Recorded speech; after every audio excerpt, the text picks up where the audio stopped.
So welcome again, everyone, to our webinar today. It's When Educators Thrive, Students Thrive, a Principal's Guide to Implementing SEL for Adults. I'll just give you a quick look at our agenda.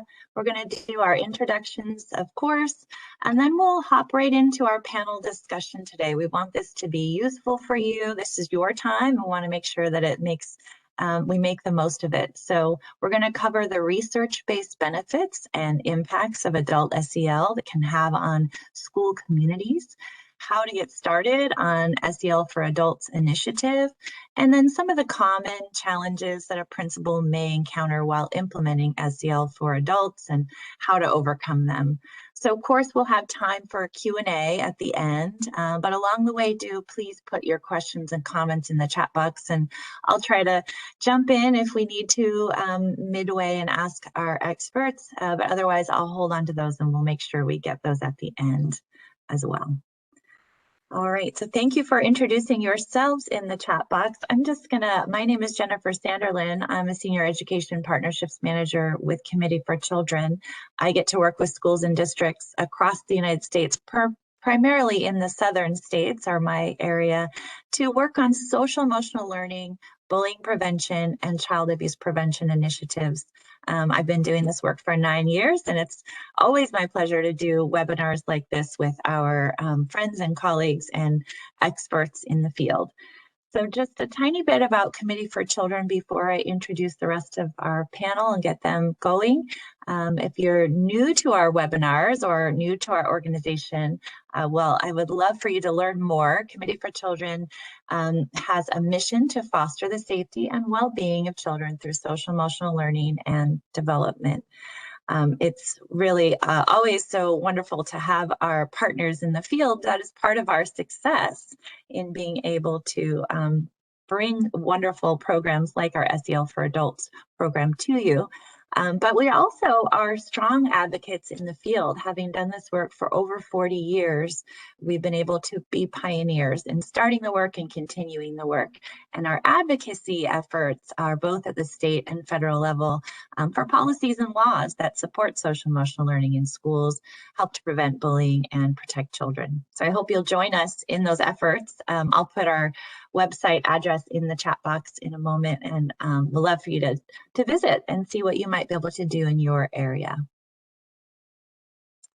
So just a couple more things I want to, before we get started, we like to make sure that we are forthcoming and forthright in our commitment to equity in everything we do as part of the journey that we're on at Committee for Children. Our commitment is to recognize, condemn, disrupt, and seek to rectify systemic injustices that create barriers to children's success.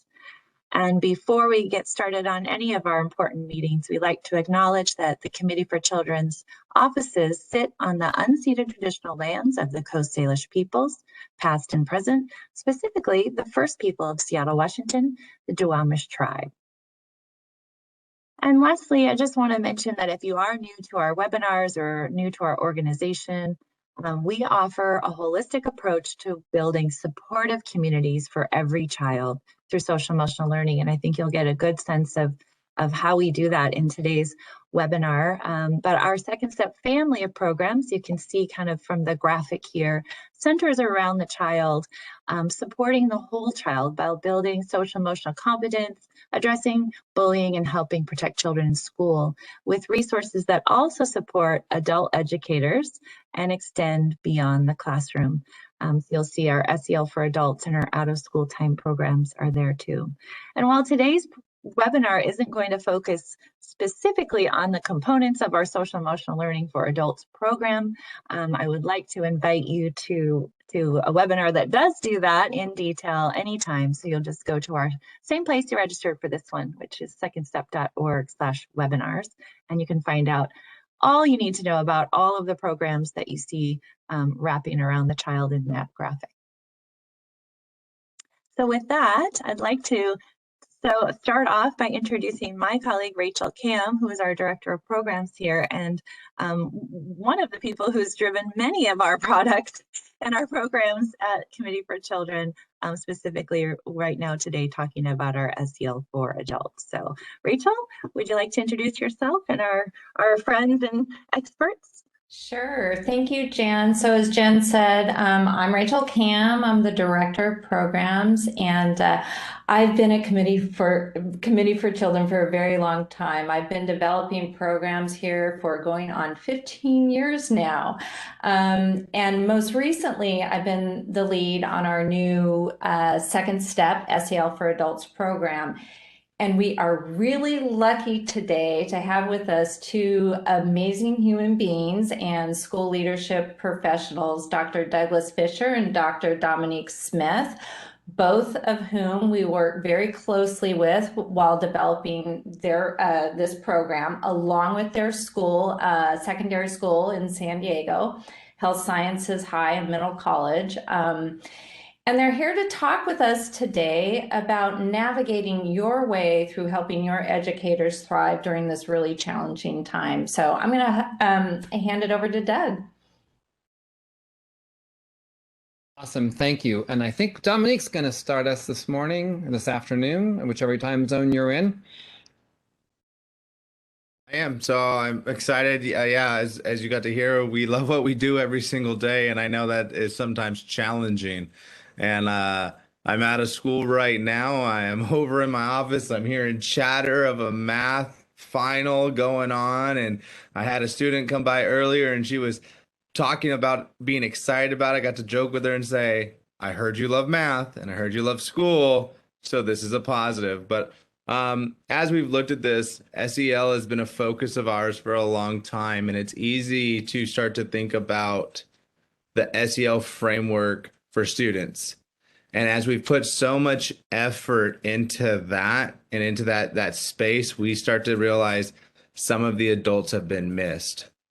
So as we start our presentation, the first thing that we'd like to say to you is that we are grateful for you. And right there, I just want to make sure that as we are sitting here, we are extremely grateful for everything that you have done.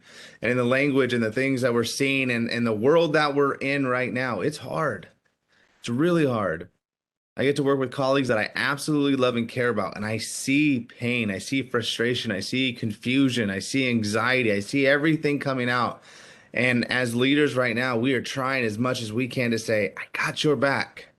So I want to make sure I can say, I got your back. And we see you when you feel you're not seen. And I think that's the beauty of this work we're doing right now. I see you when you don't feel seen yourself. And so as we're looking at that, we started to realize a couple years ago that we loved a video out of Nebraska. And it was students being told by adults that they mattered.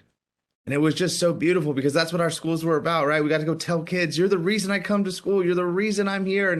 And the student got to smile. The student's like, no way you're saying that about me. So we were talking and we said, well, do adults know that? Has an adult ever experienced that? Has an adult ever been able to be presented by a student and say, you're the teacher. You're the reason I still come to school as a student. And so we wanted to start with a little video of celebrating teachers and telling teachers and educators they matter.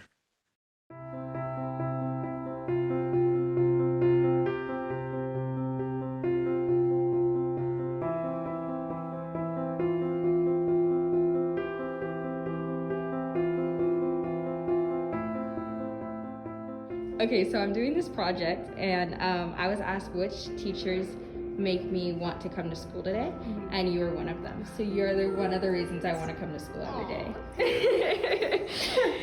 If there was a teacher in this building that made you want to come to school, was the reason, they're like, who would it be? And then I was like, Wilder. Oh, don't make me cry. I decided, hey, Captain Swift always had a really good go-get-'em attitude, the classic, the kid up, shut up, get it done. So I thought, hey, why not you, you know? I just wanted to let you know that your class and you as yourself are the reason why I like coming to school every day. Yeah, it's my favorite subject and you teach it so well and it just really helps me get through. Oh, yeah? Of course. And I chose you. You encouraged me to come to school every morning and be the better me. Oh my God. Pick someone as a teacher that makes me want to come to school. And I chose you because I really enjoy your class. And for all my teachers, I chose you. Aw, thank you, Carlo. And I was told to pick a teacher that I like showing up to their classes and I like that teacher a lot. And I picked you. Missy, I want to tell you something. Okay. You motivate me to come to school every day. Really? Yes. Oh, Crystal. Yeah. I would have to pick you, and I just wanted to tell you that you're a really amazing teacher. I appreciate you and all of your teachings, and I just want to tell you to keep on being amazing and inspire other students the way that you inspire me. So they asked us to pick a teacher that makes us want to come to school every day. And both of us said it was Man. Yeah, we were literally fighting over it, so. Oh man, I appreciate that, y'all. I'm supposed to be, for this project, taking photos of things that matter to me, and you're the reason I come to school every day. That means a lot to me. Oh my gosh. I'm shaking. Thank you. That you have no idea how much it means to me.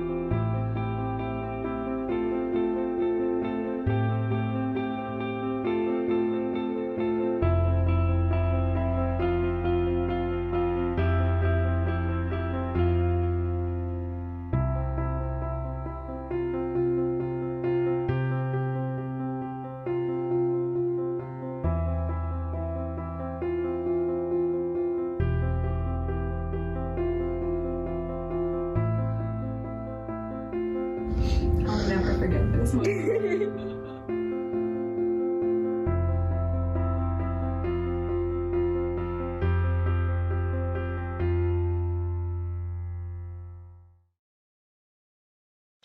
Well, I hope you got a sense of that and the power, and it cut out for me. I couldn't see it all, but I hope you got a sense of how amazing teachers felt when a student took the time to say, "You matter. You're the reason I come to school." So we want to talk a little bit about what have our students accomplished this year. What did they accomplish in this past year or 18 months? And there's all this talk of learning loss, and it's hurting the souls of educators. We worked so hard last year, the last 18 months. We thought this year was going to be so much better, and it's hard, and the kids are gone, and they're 10-day quarantines and all these things. So I wish we could change that narrative from learning loss and COVID slide to unfinished learning, because it's more positive for me. I'm not in denial that there's unfinished learning. It's just that I think it's so negative because teachers worked so hard to make sure students were learning last year. Could you advance the slide? Unfinished learning is still a thing that we should talk about, but we should also talk about unexpected learning. First the slide, one more. Unexpected learning. We did learn things. Our students learned things that were surprises to us. It was amazing all the different things that we all learned. Now I've asked a whole bunch of students. We'll show you a clip of a couple of them. And they cluster into three big areas: technology, social and emotional, and personal care. That's what our students talk about their learning. So let's see how this video plays. One thing that I learned apart from the math curriculum was how to use a MacBook. The school provided a MacBook for us, and I've never used a MacBook before in my life. So it was kind of confusing trying to figure out what each button meant, how to take screenshots, how videos and how imported stuff worked. It was hard at first, but then I got used to it, so that was pretty cool. Something that I have learned that is not part of the official curriculum was learning to make a cake and a breakfast sandwich. What I didn't expect this year was to be more clean. I have chores like walking the dog, cleaning up my room, making my bed. little things like that. This year I learned how to hula hoop. Is that you can build strong relationships when you participate, work hard, talk about food, and try to learn at least one thing about a classmate. And I wasn't expecting to learn how to make a Google Plus and make a Google link so I can meet with my friends that I miss a lot from my other school. My name is Angel, and I did expect to learn reading, math, and writing, but I didn't expect to learn more than just reading and writing. But we learned to take care of each other and be kind to each other. Pretty much what I've learned besides just math. Like, what have I learned in his class? And for me, the biggest thing that I've learned is communication and being able to conversate within my peers. Because I've never really found like a kind of need to want to actually talk with my peers or get along with them. Like, that's not something that was always really important. So with Mr. Mansour actually pushing us to like want to work in groups together, or making us do group comps, or even just doing like the question of the day, that just helps with building trust and relationships, which I think is amazing. Like, I wasn't such a big fan of it until now. This year I learned how to do battery ropes.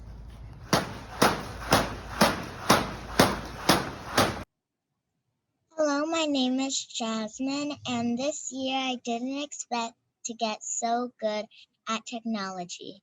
For example, this year I learned how to take a screenshot of my computer screen. I can even paste my snapshot on Google Classroom to show my work. And yes, our students have learned things. We've learned things. I was driving through Los Angeles and I passed this school, and look at their sign out there. Their school celebrates unexpected learning. And if you could blow it up and see, there's all kinds of things, from cooking and self-care and making friends and writing poems. And what if we could change that narrative and say, I recognize there's unfinished learning, and I recognize there's some unexpected learning that we all did. How much more calming, how much more empowering that could be. So when we start to really think about that and we start to see where we're at, we start to think, how do we rebuild teachers' agency?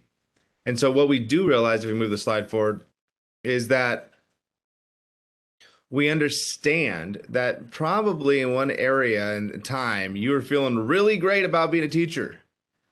And I'm going to guess it's right at the end of 2019. Some of us were like, I'm amazing, I'm doing well, I'm feeling great, I'm ready for my break, but I don't even need it because I know my content, I know my students, I'm connecting with my families. Came into 2020 even more excited, feeling good after that break, diving deeper into content and deeper relationships with students. And then March came around and things started to shift a little bit. And all of a sudden, these new ideas, I had to take my classroom from being here on my site to virtual. And I had to learn all these new terms of what is simultaneous and blended and what do I do next? And all of a sudden, we started to fade into maybe a dark space. And if we move forward. And when we got there, what we started to see is that all the imagery of superheroes might have shifted a little bit.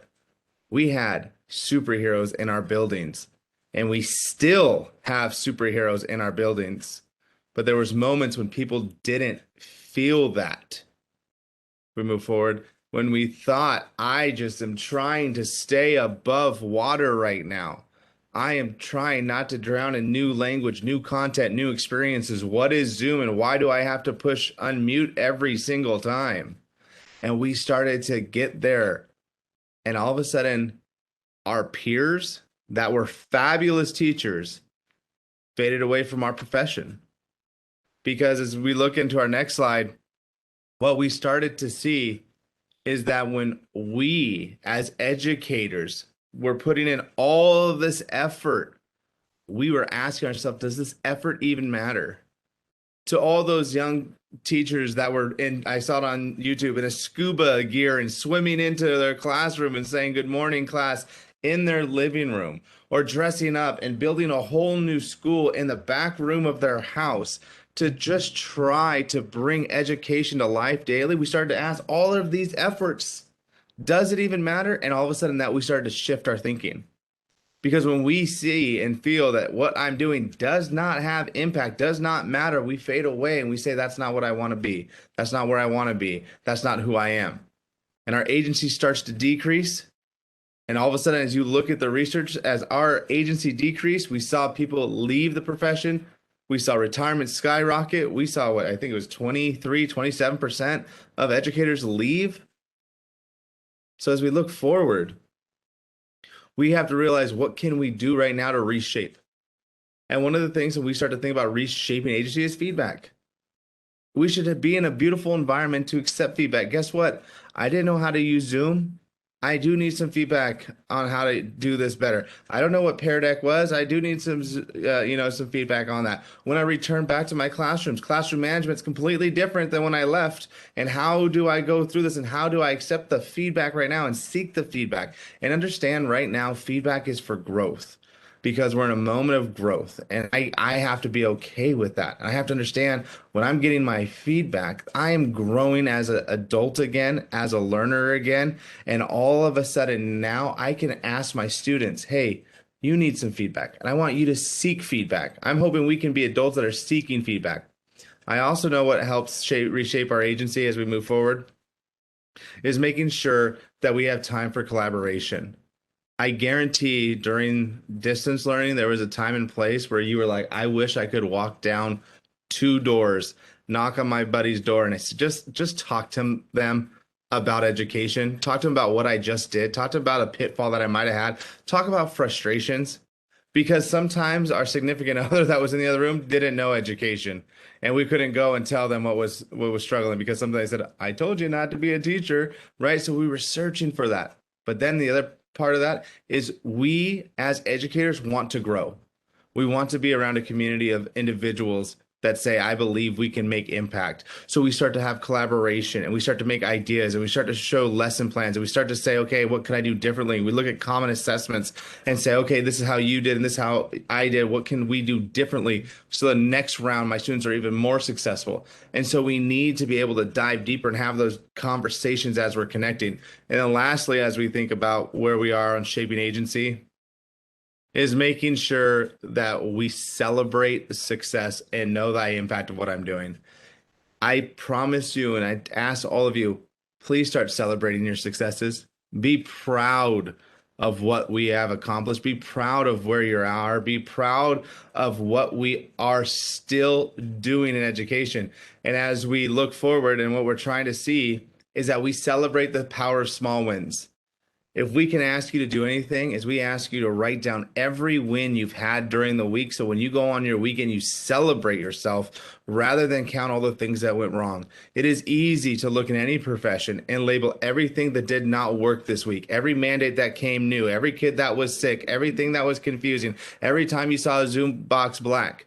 But when we start to say, today was a great lesson because I had a student celebrate, and I had a student raise their hand, and I had a student communicate, and I had a student do this, and I did this well, and oh my gosh, the kids showed up on time, and they turned on their camera, and they were excited. We get to celebrate, and we start to have a deeper connection. Here's an easy checkbox, and when we start to talk to students and celebrate that, when you did this, then this occurred. When we talk to each other, especially if we're going to work with adults, when you did this, did you know that this occurred? When you spotlighted that student, did you know that they smiled and that they worked harder in your classroom? So just modeling our conversations a little bit out loud. So just before you go on, I just have just a follow-up about, about how collaboration is so important. It's important for teachers anyway, but especially during this time. Can you talk a little bit more from your experience about how the intentionality around that collaboration, because sometimes teachers feel very isolated, and how do they make that collaboration happen? Yeah. I think when you think about collaboration, intentionality is key. How do we build a time and space for people to come together? And where it is it grade level? Is it content? Is it on an incentive that we're trying to do things around? And I think that's where it is, because when we start to be in collaborative spaces and start to talk about, hey, this is what I tried, this was my effort, and then all of a sudden you get to talk about this is what I saw, all of a sudden that's that link. And I think collaboration doesn't have to be 6, 7 people together. I think collaboration is an individual walking into an open door and saying, let me watch your classroom. I have an off period. Let me be in there with you. Let me film you today and let's talk about it. Let's break it down. Let me have collaboration space, after school, or we sit down and just talk about all the good things. And I think intentionality is, what as leaders can we do to build in the space? But as a teacher myself, how do I say I want to collaborate? So where is the person that maybe want to collaborate with me and start to build? I'm seeing teachers right now, prep periods, they go in and they're working together. I just want to talk to somebody. I want to collaborate with you.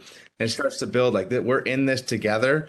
And maybe when I'm having that pitfall, you can bring me out of the pit, and then I can bring you out of the pit. We just have that buddy system of connection. And when we think about intentionality at our school, intentionality so much is we've partnered somebody up for the whole year. There's a buddy system here that somebody has a buddy. So the whole year they have a collaboration. If it's via text, is it via call, if it's a Zoom, or if they sit right next to each other and have that conversation. And it's been great feedback. You meet someone new, you connect, you have some deeper conversations, and you get to talk about the practices that you're trying to push into place right now. I would add that, as I was thinking about Rachel's comment and your response, I think well-intended systems cut down collaboration time, trying to take something away off of a teacher's plate, off our educator's plate. And what we missed is there's a protective factor for our social emotional well-being when we get to connect with our colleagues and we get to tell our stories. And so building opportunities and whatever protocols are in place, some of them were on Zoom, some of them were small groups, some of them were outside. But if we could make sure people feel connected and telling stories and talking practices and sharing successes, it has an actually protective effect on our emotional well-being. And I think we forgot about that. And we meant well when we reduced collaboration time. So next area is around, let's get started on some things. So the first area was really about making sure teachers, educators have a strong sense of agency, that they recognize that their efforts are making a difference. And Dominique gave you several ways to address that. The next area I want to talk about is these cognitive challenges to learning. And so the first place I would like to start is an engagement continuum. And Amy Berry released this right before we closed schools for the pandemic. And she was interested in how teachers think about student engagement. There are behavioral aspects and cognitive aspects. And she started building this continuum and saying, you know what? It goes from some behavioral things into some cognitive things, and we could actually use this to teach students about engagement.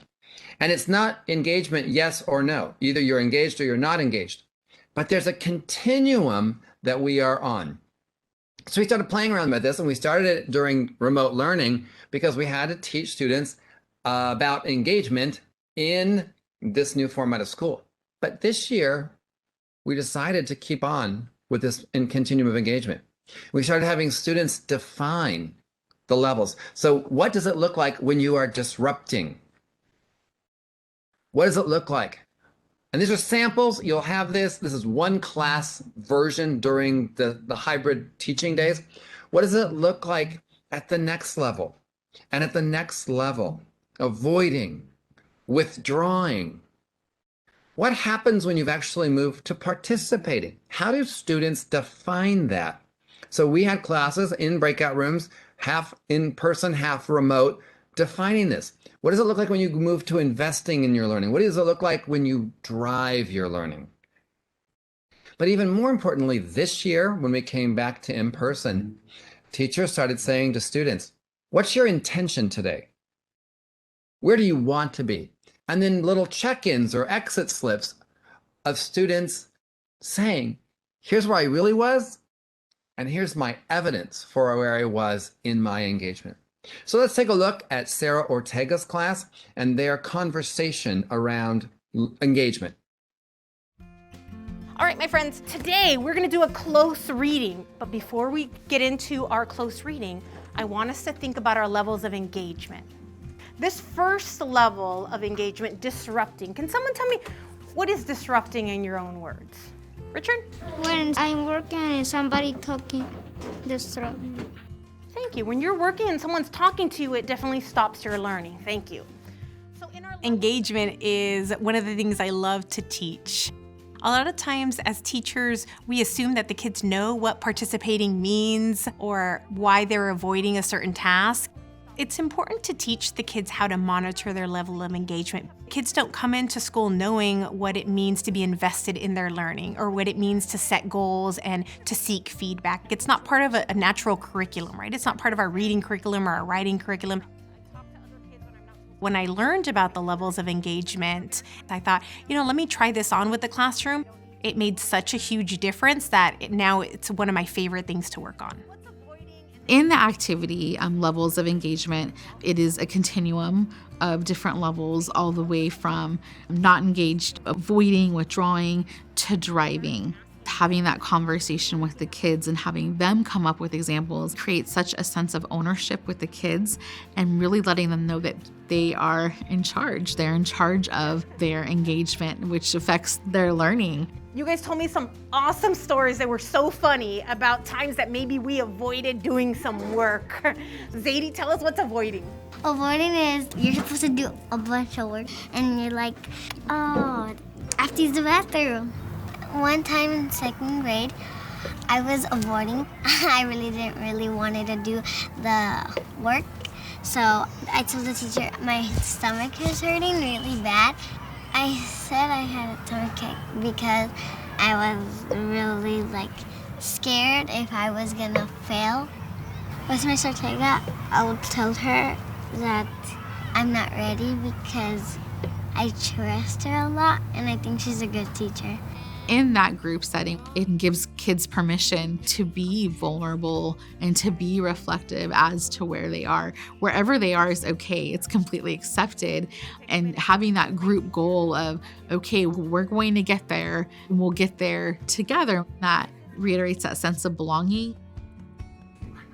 Thank you, Zadie, for that honesty, right? Sometimes when we don't want to do a task, we've done that before. We might have avoided a task before. Thank you. So I want you to take a look at our levels of engagement, and I want you to set the goal for where you're going to be in today's lesson. What's the level of engagement that you're setting for yourself as a goal? Gael, where are you going to be? Investing and participating. Beautiful. You're going to be participating and investing. What do you have to do to reach those goals? Asking questions and doing the work. Awesome. Thank you, Gael. You're going to ask some questions today if you don't understand, from me or from the people at your table. Melanie, where do you plan to be today? Participating. Where are you at normally? Drawing. You're withdrawing, thinking of something else. Let me guess, soccer. Is that what you're thinking of? But not today. Today you're going to be participating and doing the work. I love that. Once a student can identify the level of engagement that they are typically, then it's important to show them what the next step would look like. What does it look like if I'm being withdrawn in the classroom? Once they start paying attention, then they look at what's the next step up. With the lens of equity, of accepting everybody where they are and being able to honor those voices with kids, it's okay if you're at withdrawing. How do you see yourself moving forward? So really developing that sense of agency with kids. When they're participating, there's some learning happening, but when they're investing in their learning, there's more learning happening. Kids now understand how deeply it is that they're learning and how much work it takes to be successful. It's not an abstract concept. They know exactly what they need to do. Instead of disrupting, they're avoiding the task. You can do that. You can go from disrupting to using the restroom to avoid a task. And once I get them avoiding, the next step is just withdrawing. You're staying in your seat and you're thinking about something else. And then after that, you're gonna pay attention. The stages are very concrete and they're very easy to follow. That really helps students move along the continuum quickly. When I'm withdrawing, I'm thinking about when am I gonna get home or stuff like that. And then with participating, I think about questions so I can answer.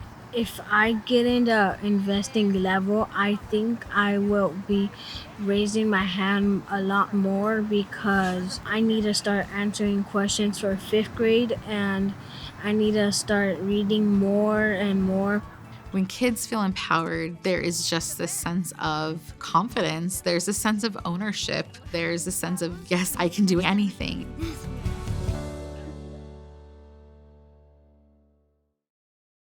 And how powerful is this to actually teach students to engage and what it means to engage and the decisions they're consciously making about engagement.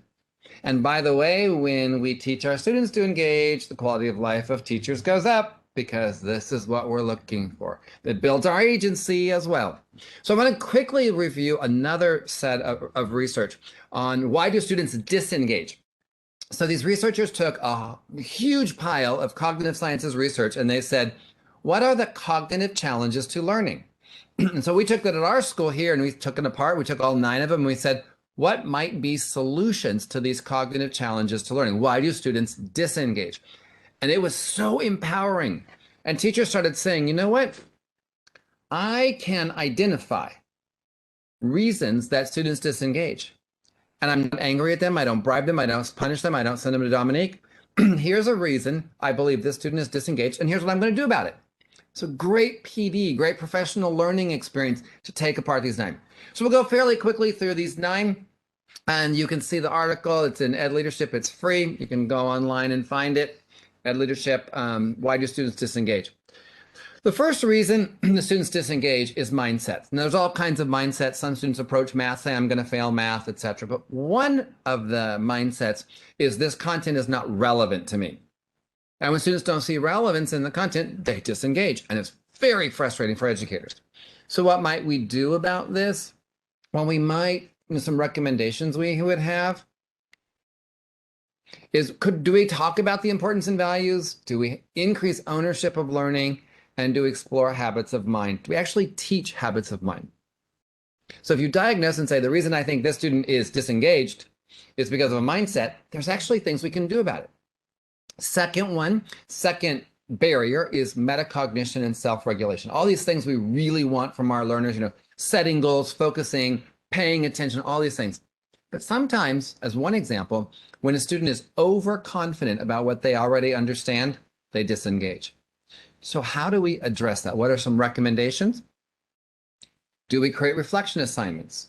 Do we teach students about planning and monitoring and adjusting? Do we actually give them practice tests so we can see what they know and they see what they know? The third one, fear and mistrust. When students operate in fear and mistrust, the affective filter is going up, learning is going down. That may be because of bullying. That may be because of trauma. Or maybe because the student thinks the teacher is unfair. There's all these reasons that students disengage because of fear and mistrust. But maybe it's because of the teacher. And we could build our credibility, our trust with our students, the belief they can learn from us. We can restructure our feedback to make sure it's growth producing. And we create a safe learning environment for students. Number 4 is insufficient prior knowledge. And I think that's the common one we're all talking about now. Is the unfinished learning that students have in their lives right now, and what do we do about it? So some ideas from here in San Diego. Do we use our initial assessments to figure out what they already know and what they still need to learn? Do we provide lessons in background knowledge? Do we teach vocabulary in advance? Do we use interactive videos? What can we do to build knowledge? Number 5, misconceptions. We all have them. We tend to cling to them even when we're provided good information, accurate information. So we have to learn to address these misconceptions. How do we find them? We use advanced organizers. We recognize common misconceptions in the content we teach. We invite students to justify their thinking in writing or speaking so we can hear those misconceptions. Number 6, ineffective learning strategies. The student has a strategy for learning, it's just not working. And you know this because they got started on a task that you gave them, and all of a sudden, they quit. They stopped working, and it's frustrating. So what do? We teach study skills. We model how to use strategies in our think alouds, and we give spaced practice, time to learn new strategies. Number 7 is the hardest one on the list, I think, and I'm not sure we're really good at this yet, even though we've been talking this almost a year now, we've been at our school. Transfer. The student has the knowledge, the student has the skill, but they don't know how to use it. They can't apply or generalize. So teaching them that content again is frustrating. Instead, we have to plan appropriate tasks with near and far transfer. We have to model how that knowledge, skill could be used in different contexts, and then give feedback that includes how they're processing the task. Number 8, the myth of multitasking, the constraints of selective attention. We all think we are the exception to the research, and we can multitask. So what do we need to do if students are multitasking? Do we increase our clarity?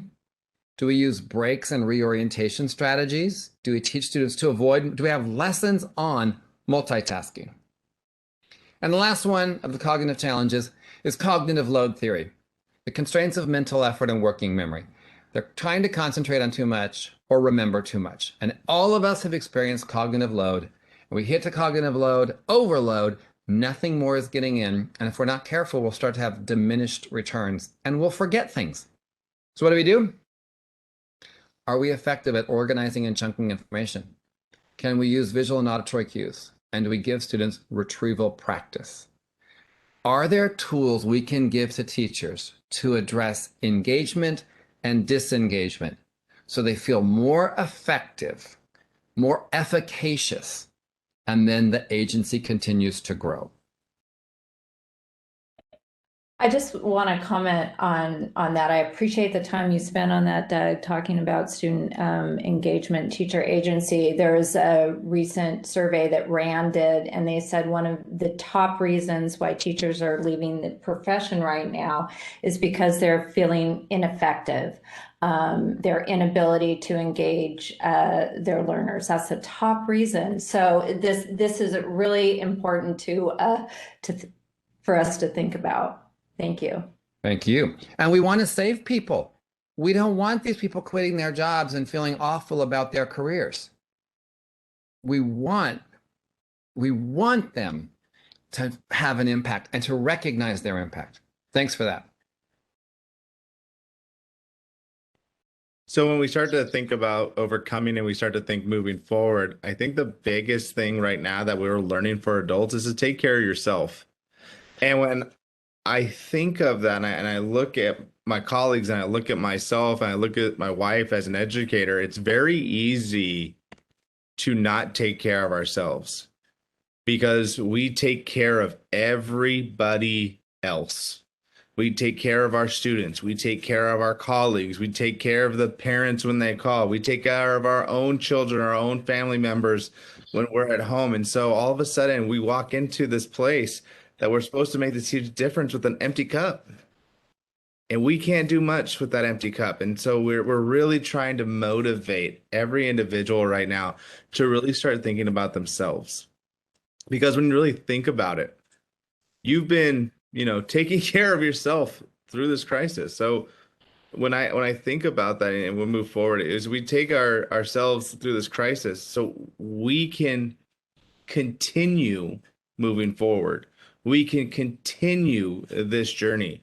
We've been talking about resilience for a long time. What does resilience mean? And all of a sudden, are we emptying our resiliency cup? And so what we have to do is still build on ourselves and say, yes, as I build myself up, I take care of myself. When I have to come back to take out of my resilient bank account again, I'll be ready to go. And so what we were asking each and every educator, and we try to remind ourselves and the educators that we work with daily, is don't let up now. We move forward. Don't let up. It might be thank goodness my wife's a marathon runner because she says this all the time to me. She runs a marathon. She said, we just can't give up here. And I was like, well, I gave up a block ago and we just started. So it's a great reminder because she's running 26.2. So as I really think about that, we can't. And if you need support, find it. If you need an outlet, please find it. If you need someone to talk to, please find it, and then take care of your body.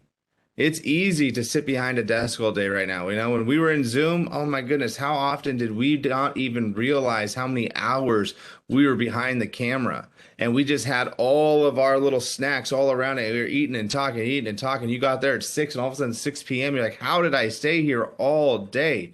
Because everything was right there. So reminding ourselves of, hey, how do I get some good eating going again? Those habits of good there. How do I get some good sleep and exercise? And then just communication outside of work. And so starting to think about, what can I do?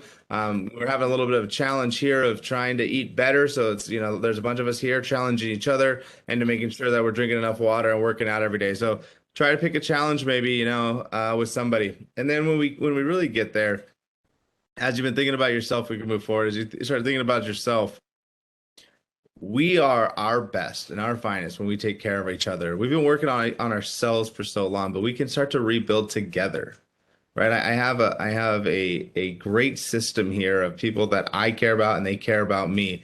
So we hold each other accountable. We check in with each other.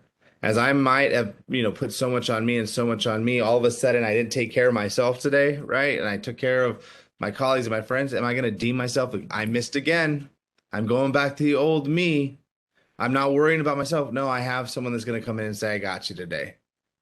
I want to pause and think. And so just remembering, as we're here and in a webinar with the word community around it, I think that's where exactly we need to be, is we need to rebuild on ourselves. And so ourselves are stronger so we can rebuild in our communities, so we can connect with each other and support each other. So I leave you with the last slide.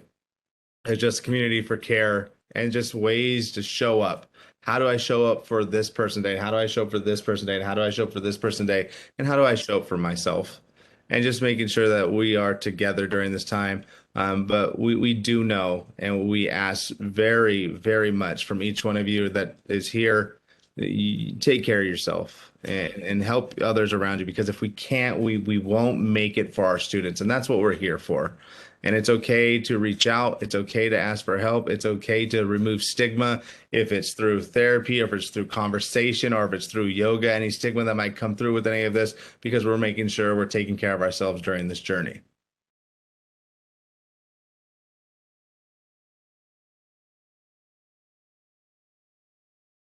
So we figure we stop, have a little question and answers as needed. And also, it's always nice for educators if they're like, oh, wait, I got maybe 5 more minutes or whatever. I can have a little free time and pause button. So we're saying take care of yourself. Gave you a little bit of a window to either dive into collaboration or to have a couple minutes to yourself.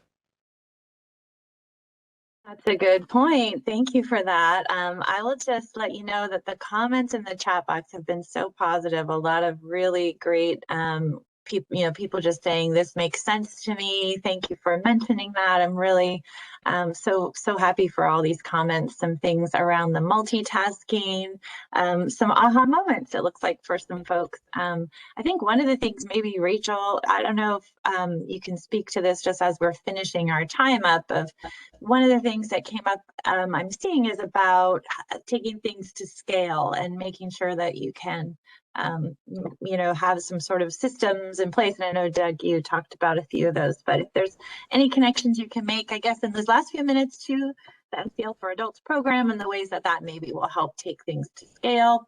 You're the expert, so I'll leave that to you.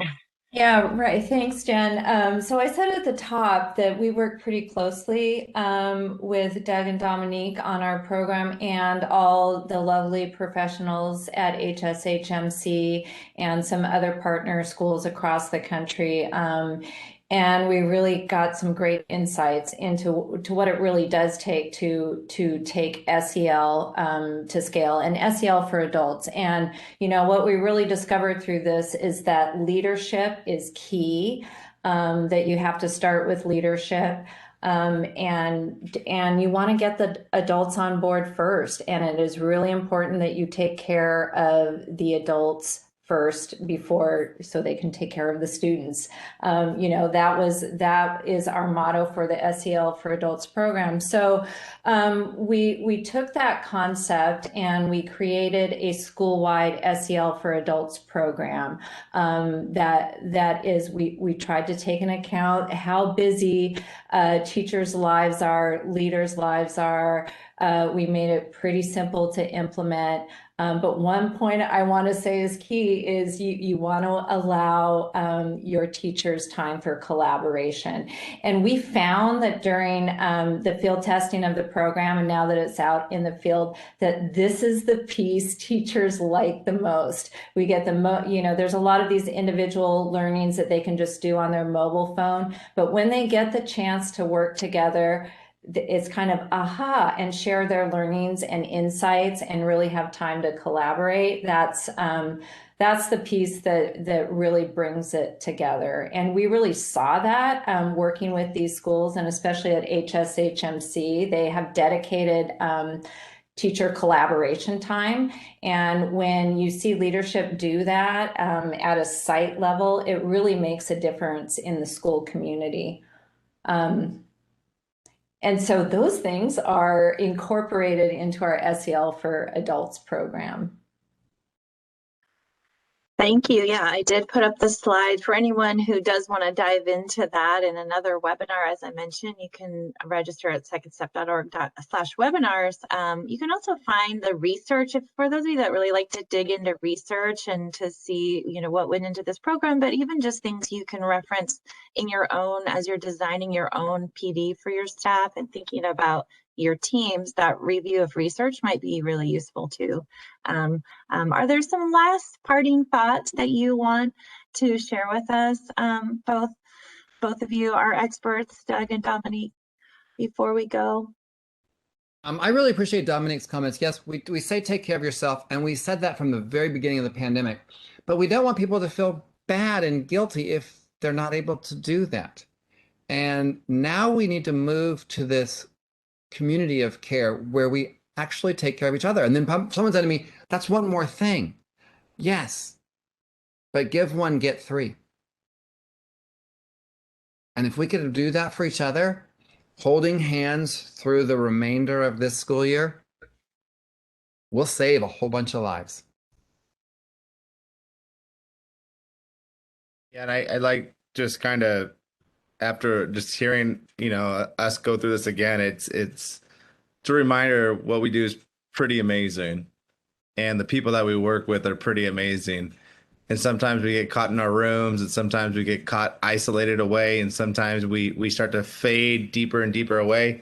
It's really nice to be around people that are like-minded and share some really cool things. So let's go and see our colleagues again. Let's start to connect with our colleagues again. And when you see your colleague, like we talked in the beginning, celebrate all the good things that happen. Celebrate all the great things about students. Celebrate all the great things about yourself and be proud of it, rather than always get caught in that negative conversation. We don't need that anymore. You don't need that anymore. So let's shift that.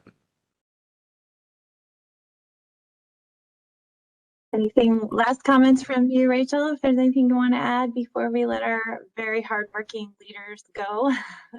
Just that I appreciate all of you. I appreciate all of you who attended this webinar, and I appreciate Jen and Dominique and Doug. I mean, I actually feel like I want to go celebrate myself now, and go talk to my colleagues that are in the other office doing a training. I just feel a little uplifted. So thank you for that. Oh, that's wonderful. Me too. This is very inspiring. My last comment will be, it just came to me that sometimes when I was teaching a long time ago, we would sort of forget about the kids that are doing well, that are quiet, they're just kind of doing their thing, and they're trudging along, and they don't outwardly necessarily show any frustration. And it realized to me that adults are that way too. And sometimes the people that are just doing what they're supposed to do kind of get forgotten a little bit too. So I hope you'll remember to, take care of the ones that are quietly doing what they do the best that they can. So with that, I'll just say thank you very much to all of you once again. I hope that you got a lot out of this webinar. I know I did. Please know that you'll get a copy in your email follow-up in the next few days, and we'll make sure to include some of the links that we talked about today too, so that you'll get the full follow-up, and we hope that you'll share that with others. In the meantime, please join us for another webinar in the future. Hope you stay happy and healthy and taking care of yourself in the next week to try to keep that top of mind. I know that we will here as well. So take care, everybody. Have a wonderful rest of your day. We'll see you at a webinar soon. Bye-bye.